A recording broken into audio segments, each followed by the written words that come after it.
Dear students, आज हम लोग बात करेंगे अकाउंटिंग स्टैंडर्ड 4 की समरी। देखिए, एस 4 कहता है event occurring after balance sheet date के बारे में। ये कहता है कि भाई event occurring after balance sheet date क्या है। Occurring after balance sheet date क्या है। ये कहता है कि देखिए, बैलेंस शीट डेट और डेट ऑफ अप्रूवल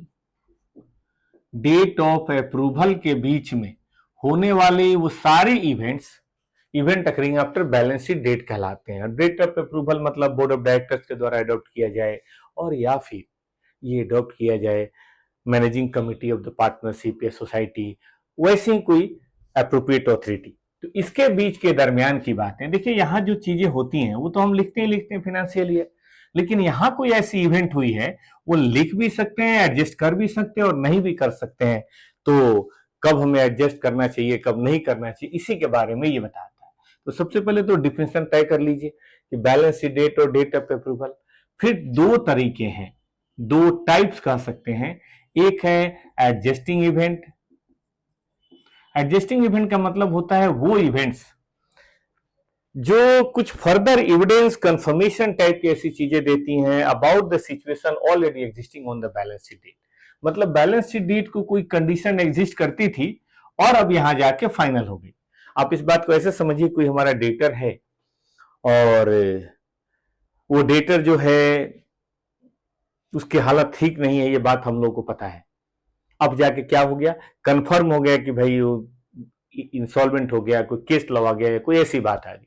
आप ऐसे समझिए कि कोई गाय भैंस गर्भवती है और बैलेंस शीट डेट के बाद बच्चा हो गया।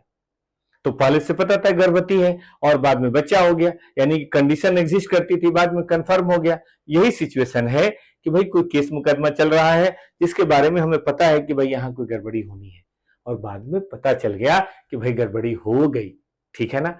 तो बाद में अगर पता चल जाए तो उसे बोलते हैं एडजस्टिंग इवेंट। ये कहता है कि भाई एडजस्ट करो। इसके लिए यहीं पे बैलेंस शीट में इनकम एक्सपेंस, एसेट लायबिलिटी जो भी एडजस्ट करना है, जैसे बैड डेट मानना है तो मानो, भले उसके बारे में पता थोड़ी समय बाद चले। ठीक है। और दूसरा है non adjusting event. Non adjusting event का मतलब है कोई ऐसी इवेंट जिसके बारे में पहले से कुछ भी नहीं था, कोई कंफर्मेशन, कोई एविडेंस नहीं था, बाद में हो सकती आग लग जाना। अब आग लगने के बारे में पहले से पता थोड़े ना होता है, आग लग गया तो ये नॉन एडजस्टिंग है। एस कहता है कि भाई इसको एडजस्ट करने की जरूरत नहीं है, क्योंकि ये अगर हम एडजस्ट करेंगे फिर तो बैलेंस शीट डेट ही खिसक के यहाँ आ गया ना, तो ये एडजस्टमेंट नहीं होगा। इसीलिए इसका नाम क्या है दोस्तों, नाम पे ध्यान दीजिए, नॉन एडजस्टिंग इवेंट, जो एडजस्ट नहीं होता।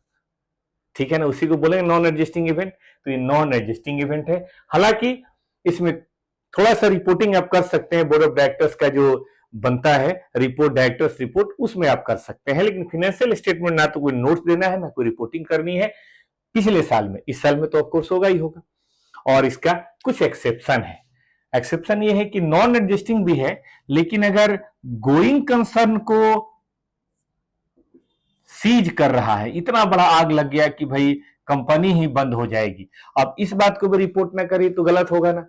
तो गोइंग कंसर्न अगर सीज कर रहा है तो भैया हमें इसे रिपोर्ट करनी चाहिए, भले वो नॉन एडजस्टिंग क्यों ना। या कोई स्टैट्यूटरी ऐसा है, रिक्वायरमेंट किसी एक्ट में लिखा है कि भाई इसको आपको बैलेंस शीट डेट को करना ही है, पहले प्रपोज्ड इवेंट हुआ करता था लेकिन अब तो वो भी नहीं है, तो उसको आप यहाँ पे कर सकते हैं।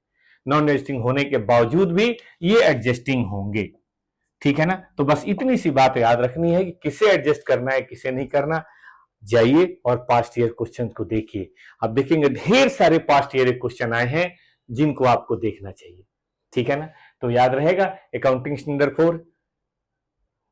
अगर कोई भी दिक्कत हो, एस 4 के किसी भी क्वेश्चन में दिक्कत हो तो प्लीज कमेंट में बताइएगा, कमेंट का जवाब जरूर दिया जाएगा। और भी कोई एस की समरी आप चाहते हैं तो कमेंट में जरूर बताइए, इंतजार रहेगा। Thank you.